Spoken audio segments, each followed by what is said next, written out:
இந்த ஹோர்முஸ் நீரிணை பற்றிய அடிப்படை தகவல்களை இந்த வீடியோவில் நாம் கொண்டு வந்திருக்கிறோம். ஈரான் இஸ்ரேல் USA யுத்தத்தின் காரணமாக இந்த நீரிணை மூடப்பட்டதனால் உலக பொருளாதாரம் எவ்வளவு ஆட்டம் கண்டது என்பதை நீங்கள் கண்கூடாக கண்டிருப்பீங்க. அண்மைய செய்தியாக இந்த நீரிணை இப்பொழுது மீண்டும் திறக்கப்பட்டுள்ளதாக ஒரு நல்ல செய்தி வந்துள்ளது. இந்த வீடியோவில் நம்ம இந்த ஹோர்முஸ் நீரிணை குறித்த பல தகவல்களையும் ஜியோகிராஃபிக்கல் ரீதியாக கொண்டு வந்துள்ளோம். பெர்ஷியன் கல்ஃப் என்றும் இது கூறப்படுகின்றது. அதாவது கடற்பரப்பு ஒன்றில் இரு நாடுகளுக்கு இடையிலான ஏதோ இரு நாடுகள் அல்லது இரு பிரதேசங்களுக்கு இடையிலான ஒரு கடற்பரப்பு இருக்கிறது என்று வைத்துக் கொள்வோம். அதற்கு நீரிணை என்று கூறுவாங்க. அவ்வாறு ஈரான் மற்றும் ஓமான் ஆகிய இரண்டு நாடுகளுக்கு இடையிலேயும் காணப்படும் கடற்பரப்பு தான் இந்த ஹோர்முஸ் நீரிணை ஆகும்.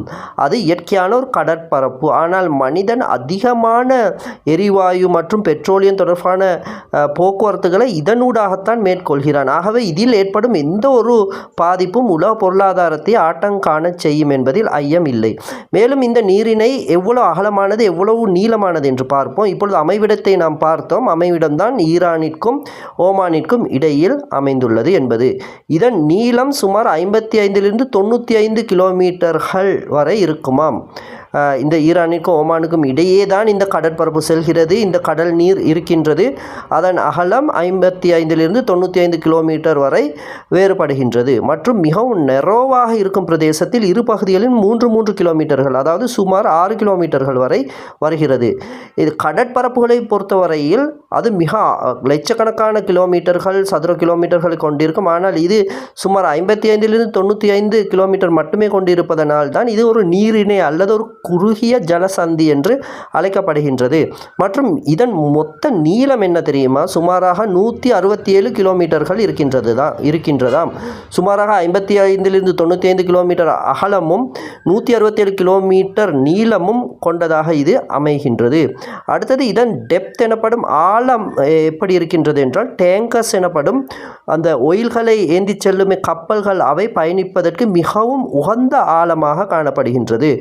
இந்த நீரிணை ஈரான், ஓமான், UAE அதாவது யுனைடெட் அரப் எமிரேட்ஸ் போன்ற நாடுகளை தொட்டு செல்கின்றது.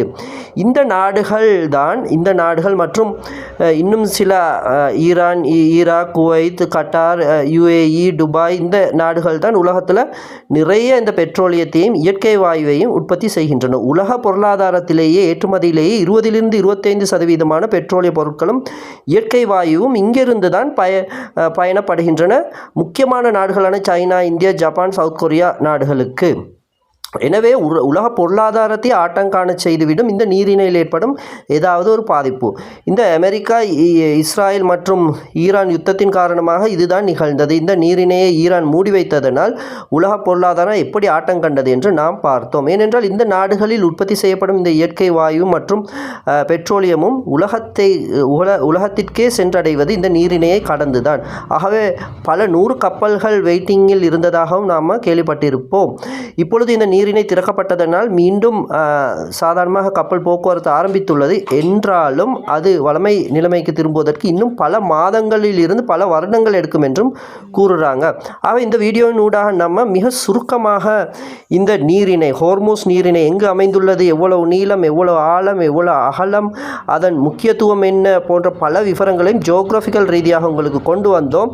ஆக இது மாதிரியான லேட்டஸ்டான பல தகவல்களையும் இந்த சேனலின் ஊடாக நம்ம உங்களுக்காக கொண்டு வருகின்றோம். ஆகவே எமது வீடியோக்களை ஷேர் பண்ணுங்கள், லைக் பண்ணுங்கள், எமது சேனலுக்கு சப்ஸ்கிரைப் பண்ணுங்கள்.